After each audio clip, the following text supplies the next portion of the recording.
Welcome to Live.Laugh.Launch, the go-to-market podcast for everyone who brings products to life. I'm Katie Moss, and whether you're leading strategy, building campaigns, designing experiences, or figuring out how all the pieces fit together, this show is for you. We explore every angle of go-to-market success, from the big picture thinking to the nitty-gritty execution. Each episode dives into what really works, what doesn't, and how cross-functional teams collaborate to turn ideas into market wins. If you're in marketing, building a startup, or just fascinated by how great products find their audience, you're in the right place. Let's launch into it. Hi, everyone, and welcome to this week's episode of Live.Laugh.Launch. Today, I have with me Christen George-McFerrin. Hi, Christen. And Christen has over 15 years of experience in B2B marketing. She's worked with companies from enterprise scale to growth stage startups, navigating marketing challenges such as complex sales cycles, multiple stakeholders, limited budgets, and pressure for rapid growth.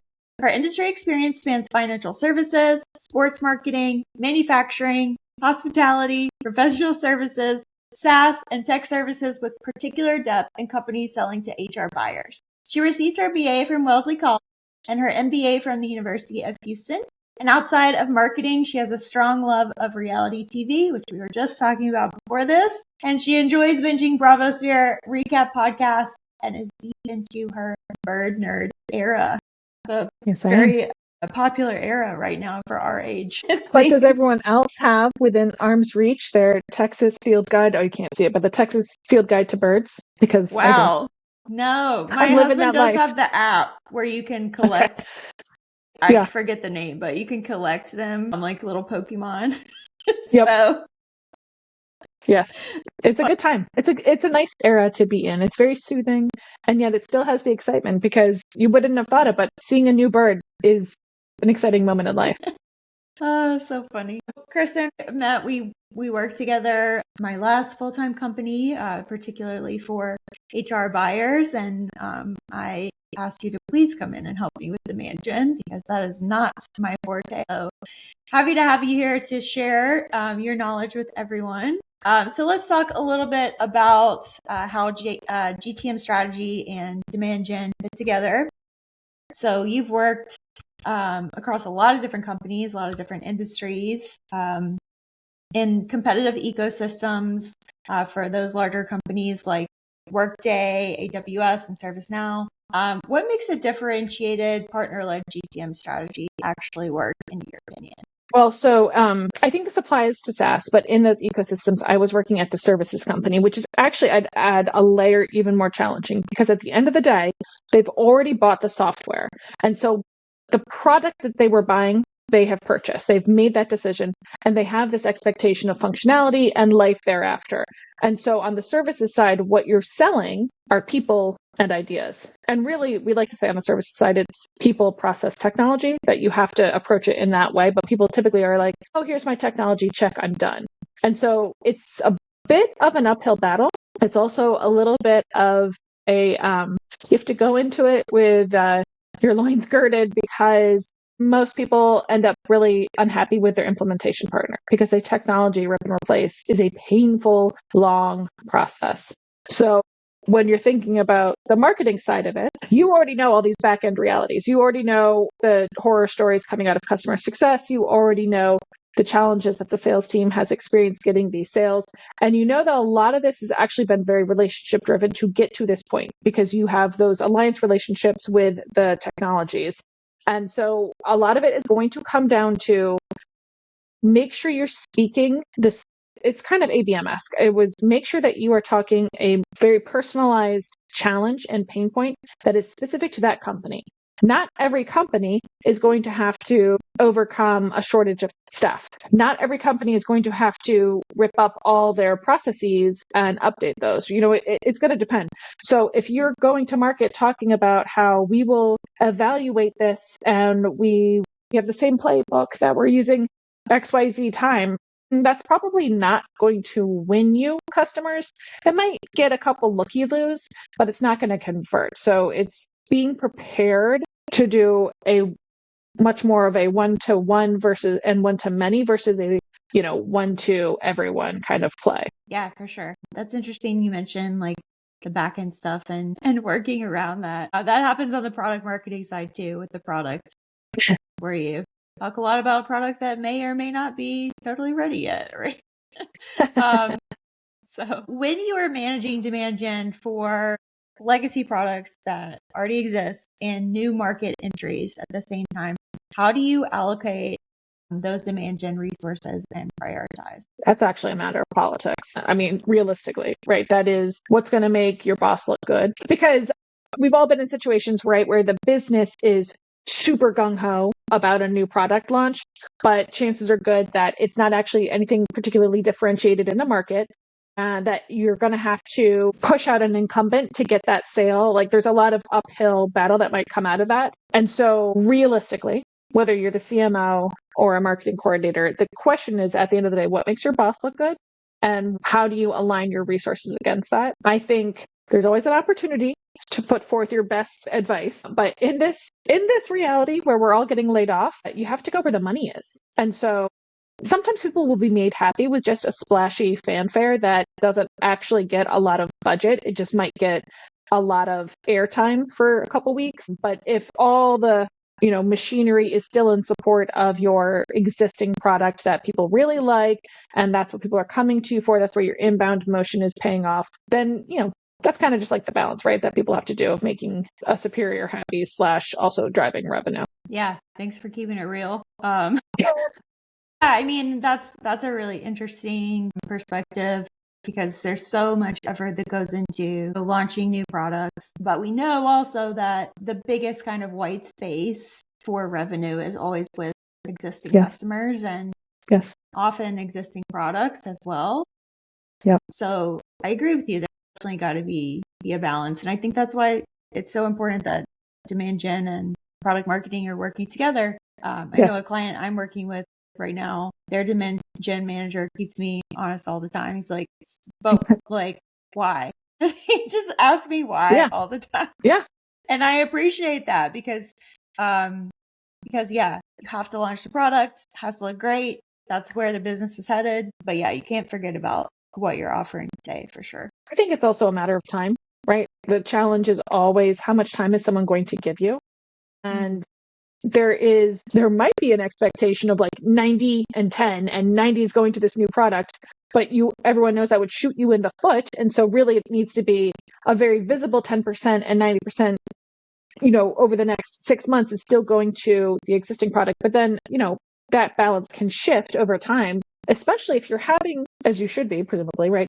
As marketing is having conversations with the existing customer base, if people are getting excited about this new product, if they are adopting this new product, now you have the case studies, now you have the testimonials, now you have the stats, and you can start to see that into your outbound demand generation efforts where you are trying to promote and, capture demand for that product against the net new, which is probably not net new. It's probably waiting for people to be in some sort of renewal cycle, and then you can be a part of that conversation. Yeah, for sure. Let's talk a little bit about alliance marketing, working with those different partners. What is the difference between co-marketing theater and actual revenue generation when you're working in these different channels in the ecosystem?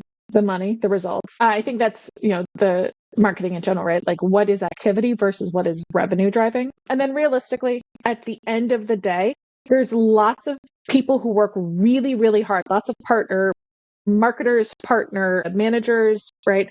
Who are working really, really hard to facilitate relationships, who are working really, really hard to create playbooks and things like that. The people that I have seen to do this successfully, it really is mostly on a one-to-one relationship basis where they know, one sales guy over here knows 3 sales guys over there, and they make them happy, and then they get referrals. And I think that's kind of just the reality of successful alliance marketing and why it's a tough nut to crack.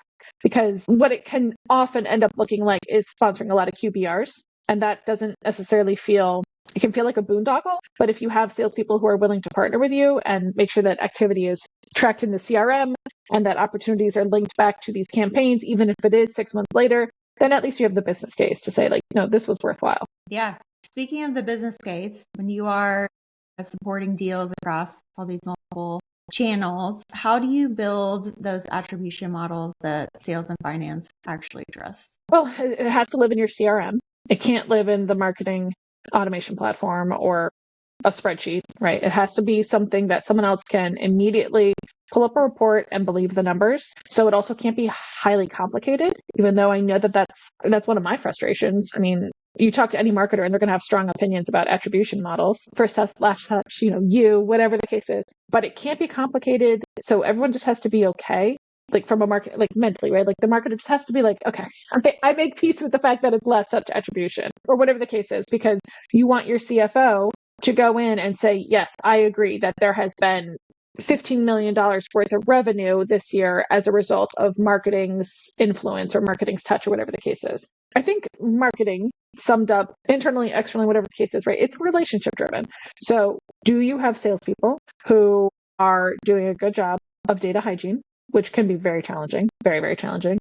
Are there sales admins, people who work for the sales team, or rev ops people who you can make inroads to and also have your personal relationships with them so that you can make sure that this data is being captured and that it is being properly attributed? And then it's making sure that you're actually staying close to those numbers, because if something feels missing or wonky or whatever the case is, you need to be able to dig into it sooner than later. Yeah, for sure. Do you usually pressure test your attribution models with sales leaders on a regular basis to make sure that the models make sense to them and they're trustworthy? I hate territory wars. I do. I don't like being bonused off of things like marketing influenced versus marketing initiated. And sales seems to always have a problem with that, even if they say that they don't. So I think it's really hard, but being measured off of the company-wide OKRs, or the same thing as sales, right? Revenue. How much money did the company make? That kind of stuff is easier. I do always like to have conversations with sales when we are developing plans and budgets and saying, these are the channels, this is the ICP. Again, it circles back to more of an ABM motion, so that customer success, product, sales, marketing, we're all very, very clear about this is the target, this is what we say to that target, and this is the money we expect to come out of that target. And when that's the case, you don't really have to worry about how did they get there? Was it because Joe knew someone at the restaurant down the street and managed to get their time, or because marketing drove them to the website and downloaded a form? It doesn't really matter. This is all important. And there's buying committees. To think that there's only one person who's going to influence an opportunity is insane. Yeah, I think that brings up a great point that we talk about a lot on this show, which is kind of the struggle that companies have building those OKRs at the highest level across all teams. Can get very siloed for sales, for marketing, customer success, everyone else. And when that happens, then you do get into these wars. It has to be that company level to make a difference. So definitely agree with that. All right, let's talk about ICP. And it was so funny earlier before the podcast when you said a client was asking you how you make ICPs, which is a very funny question. But specifically, you've been doing a lot of AI testing recently. I've been seeing on LinkedIn and posting about it. Yeah. One of the ways you've used it is to, reevaluate your ICPs. Yes. How do you know when they need refinement, and what does that process look like? That's a good question. So I think that you would want to identify some leading indicators. So if it was, historically, we have seen a strong inbound motion. It would be things like, are we seeing a drop in traffic to the website? Are we seeing a drop in conversions and, requests for consultations, or whatever you want to call them? Things that, are we seeing a drop in engagement in other digital channels, because people don't just magically land on a website, right? They're engaging with you in other places, things like that. But it's being able to contextualize it, I think, as well. You don't want to be Chicken Little and the sky is falling every time there's a little bit of a dip. There's so many reasons that could be that, but it's just really staying close to your marketing metrics so that you can get a sense for trends. Things are seasonal, especially amongst certain buying cohorts or whatever the case is. So being able to have the luxury of data, even if you haven't had the luxury of time, is really important. I know that that's much easier said than done. I've gone into many a place where data either doesn't exist or is not reliable. So build it if you can't find it. But the other part of it is, so staying close to that, to the leading indicators as best you can. And then I also think it's really important to look at the sales pipeline. Where are people falling out and what do they have in common with the leads that you've been collecting? Because if you are finding that I don't know if this is true, like let's just say like CHROs have been coming in and you're noticing that your inbound is dropping a little bit and you're looking at the sales pipeline and you're like, wow, I see a mix of people and it's VP of HR, it's CHRO, and it is a manager of HR. And I can see that every opportunity, let's just say for the sake of the story, every opportunity that has come in originally through a manager of HR, and I know that a manager of HR is part of that buying committee, has converted to closed won, whereas when it's been from the CHRO, it's always falling out around stage 2, stage 3. I need to stop going after CHRO. I need to make a change on my ICP. I need to make a change on my my outbound, whomever, how I'm targeting them, what I'm saying and where I'm going, because they're not actually converting. I thought that this was my buyer. It looks like they're not even my influencer. They can't even get it across the finish line and they're the head honcho. So it's kind of, it's making sure that you're paying attention to what's happening on both sides of the bow tie, so that, or like the sales and marketing bow tie, not necessarily the sales to customer success bow tie, but just staying in touch with that so that you can contextualize everything. Yeah. So specifically around AI though, how do you work with the data that you do have to kind of update those ICPs? If it's synced to your CRM, you can kind of just have a conversation with it and have that same conversation. Tell me, I'm noticing things slowing down. Tell me where people are falling out in the sales funnel. What does that have in common with my inbound? Things like that. If you don't, and I assume that you can upload the CSV and have that conversation. Otherwise, I also like to do it, you take it with a grain of salt, but I like to size the market using AI. So, tell me about how much is actually addressable and serviceable. Tell me, this is my ICP. What is in this market? How do I need to adjust for that? Using it for competitor signals, who else is out there? Are they investing? Are they, do you see them in more channels? If that's the case, then, if you had 2 ICPs and you can see a competitor is going really hard against one of them, maybe go after the lower hanging fruit, like where there's less competition and that certain things like that, where you can kind of, again, contextualize it. Obviously, run your analysis multiple times. Obviously, double check that the sources are legitimate and active and all the kind of standard AI caveats that come with that. But that kind of research can be spun up in a couple of hours of some conversation versus, the weeks and the third-party expenses that would have had to been incurred otherwise. Yeah, absolutely. Especially that market sizing stuff. I think a lot of times that is such an educated guess anyway. Yeah. You're basing it off of, whatever analyst reports or, yes, other industry data, but it's kind of a guess. It is. I mean, they're all guesses. No one's sharing this information freely anyways. Exactly. So if AI can access that quicker, I think that's definitely a great use case. Yeah. Great. So we work together on HR tech specifically, and you've been working with HR folks for quite some time across many different products. 10 years. How does that deep vertical expertise change your go-to-market approach, and what can you do with buyer insight that maybe other generalist marketers can't? So I think that vertical expertise can be a trap. You can fall into the standards of this is not intended to be trash talk, but just oh, go to Josh Person. Well, the truth is that there are some layers to that, and there's a lot more channels and thought leaders and schools of thought within this vertical. And it's changed a lot with workforce transformation, right, was such a buzzword for so long, but it's changing. AI is changing. Its adoption is at different rates. Skills are needed in the different ways, blah, blah, blah. So I think for some people, it can be a trap. You can fall into the, I know it, I don't need to learn anything more. I like to see it as just kind of a continued education, right? I don't have to learn terminology. I don't have to learn pain points. I don't have to learn team structures. So if a new technology comes on, I can immediately place it in an ecosystem. I can, I understand nuances and things like that that might have been harder for someone who's coming in and has to learn that vertical from the ground up. So I think that's my advantage. And then what was the second part of that question?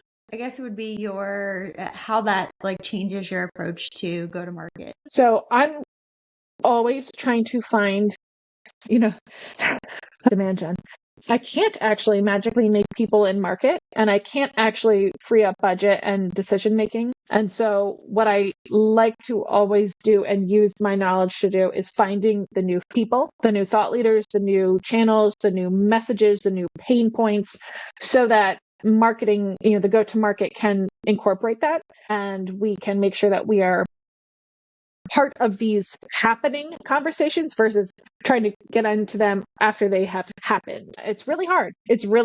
But that, I think, is a really important part of being able to be in the right place at the right time when someone is finally in market, because you never know when that's going to happen. And so being able to stay on top of that, I think, is an important part of, and you can use, I know, like, if I know who my ICP is, I know which thought leaders are going to be better aligned, and I know, which channels are going to be better aligned, things like that. Because if I have a product that is more focused on DEI, I'm not going to SHRM. That's not the place to go anymore if that stuff is important to you, right? So that it's important to have that context. Yeah, for sure. I love that continued education perspective. I think that's a great way to look at it. I'm team, like, I get very bored, so I don't stay in any industry. All the industries are where I like to sit. So I think that's a great point, though. And why I often argue against people needing to have, you see a job listing, it's like 15 years in manufacturing. It's like, yeah, this person may not ever desire to spend a day learning more about their industry and what's new, or hopefully they do, like you, but yeah, people can definitely get stuck in their ideas. I agree that skills are transferable and that people can self-educate.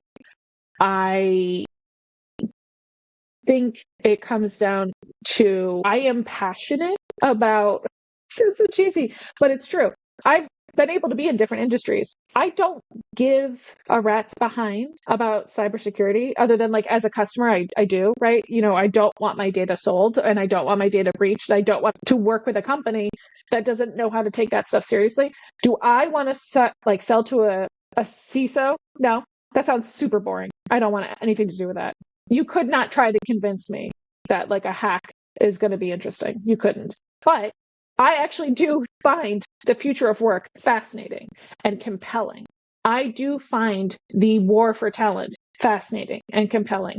I can tell you right now, in this space, right, like in HR tech, and more specifically in ATSs and recruiting technology, the pain is so deeply felt on both sides of that bottleneck that there's a lot of money to be had if someone can solve for that. And there's a lot of humans that will be very positively impacted by that. So I do actually have a lot of deep passion for this industry, but that comes from the perspective of being able to dip out into other stuff, which is nice, because then you can see, like, wow, that is incredibly dull. I could not care less. And being able to come back into the humanity side of it. Yeah, for sure. And that's awesome that you're that passionate about all the things. I'm like, nerd, HR nerd, whichever. Yeah, I'm like, oh, this is somewhat interesting. This is also somewhat interesting. Blame it on, if you believe in astrology. Yeah.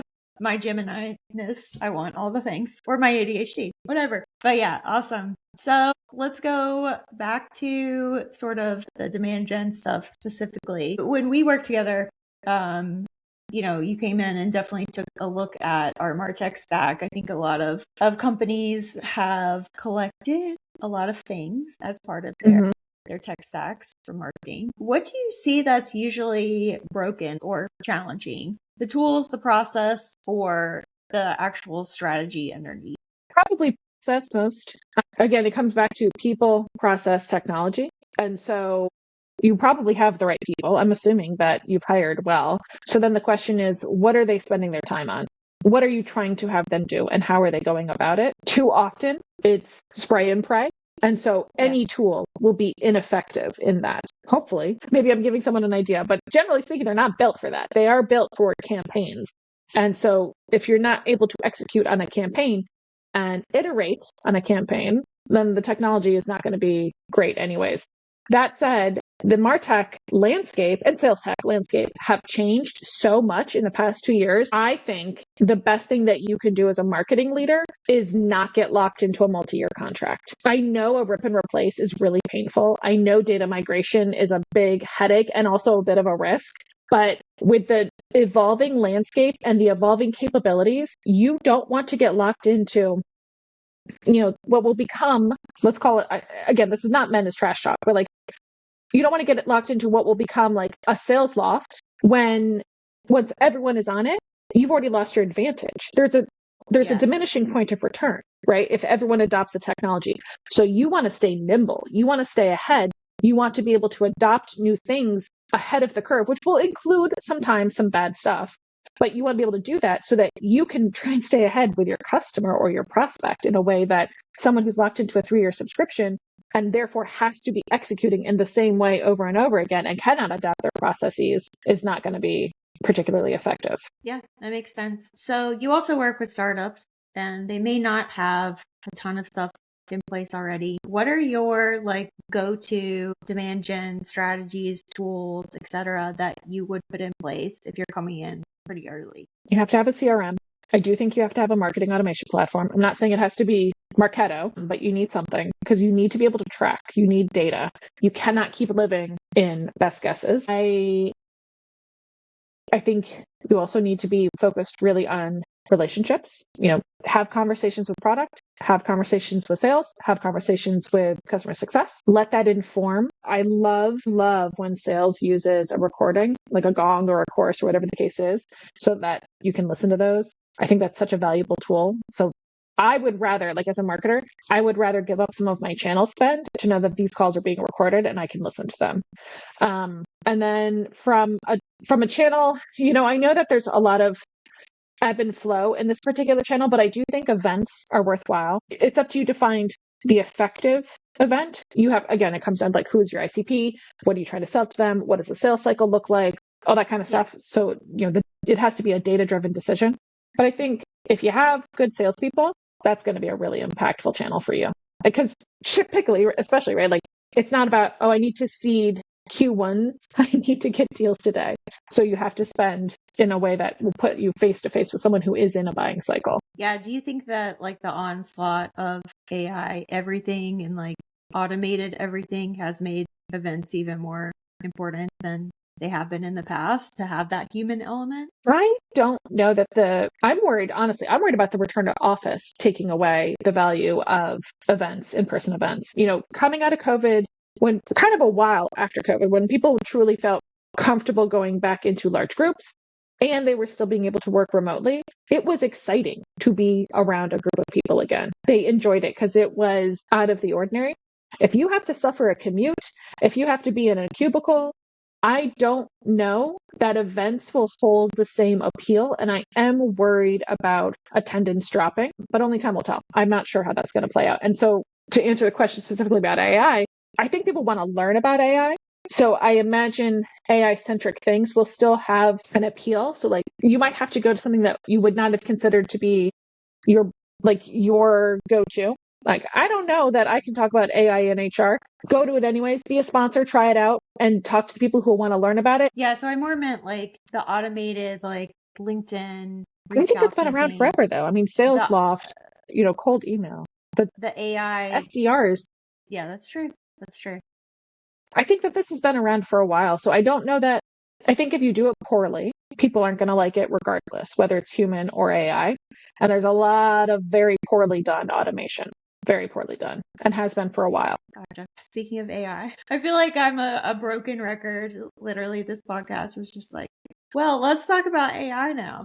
But that's where we are today. So how is AI changing B2B go-to-market strategy? What should leaders prioritize versus what's noise from a marketing demand gen perspective? I think you should prioritize research, access. I think you should prioritize analytics. I can speak for myself, but I know that this is a challenge that people have experienced. It's so frustrating that you can't aggregate your data. I cannot take my native LinkedIn data and compare it to my CRM data, because so much about that is different anyways. But being able to vibe code something that's going to be able to normalize data from one channel and merge it with data from another channel and actually really tell you about the influence of campaigns and channels on revenue, that is thrilling. So I would say that that's a positive impact. From a negative impact, I think that it's your responsibility as a leader to really evaluate tools. And so there's a lot of AI SDRs, AI email, AI whatever, right? And the output is generic. It's not actually very nuanced. It's not personalized. It's not easier because you have to spend time correcting it. If you don't correct it, that will be an impact to your brand, to your revenue, all that kind of stuff. So you have to be very thorough in your vetting of stuff, but the world is at your fingertips. So if you think it, you can find it. Yeah. Awesome.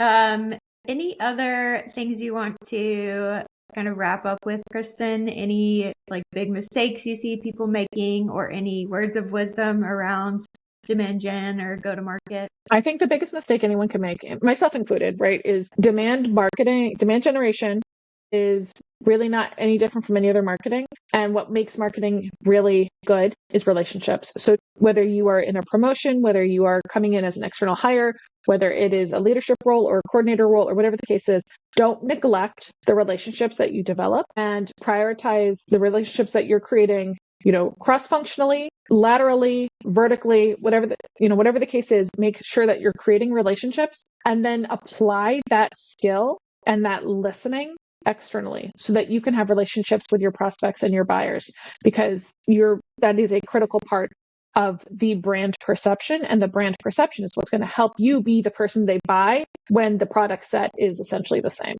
Awesome. And one more bonus question for you before we wrap up. Okay. What do demand gen and the Bravosphere have in common? Oh gosh, I don't know. Drama? No, there's a lot of slop. And then there's some stuff that's really, really, really well done. What else might they have in common? I would say it's actually my real answer is orchestration. There's a lot of moving parts for you to pull together something that's really good. It's a lot of personalities. It's a lot of places. It's a lot of conversations. But when you can manipulate it or orchestrate it in such a way, it's going to fire on all cylinders. I mean, there's a lot to be said for that. And actually, let's circle back. It's a lot of it is relationship driven. It's true. There's your next LinkedIn article. You're welcome. But you know what? Thank you. I'll share the podcast and then I'll say, by the way, at the end, the real insight is about demand generation and the Bravosphere. Love it. All right. Where can people find you? They want to contact you. Yeah, I have a website. It is for the astrology girlies. It is Cazimi Marketing, CAZIMIMARKETING.com. But I'm also, I'm on LinkedIn. I actually deeply dislike posting, but I'm forcing myself to do it more regularly. So if you see a post, feel free to just comment on it and we can chat offline. Great. Well, thank you so much, Christen. It was awesome having you here. Thank you for having me. Thank you, everyone. Thank you. It was my pleasure. It's been fun. All right.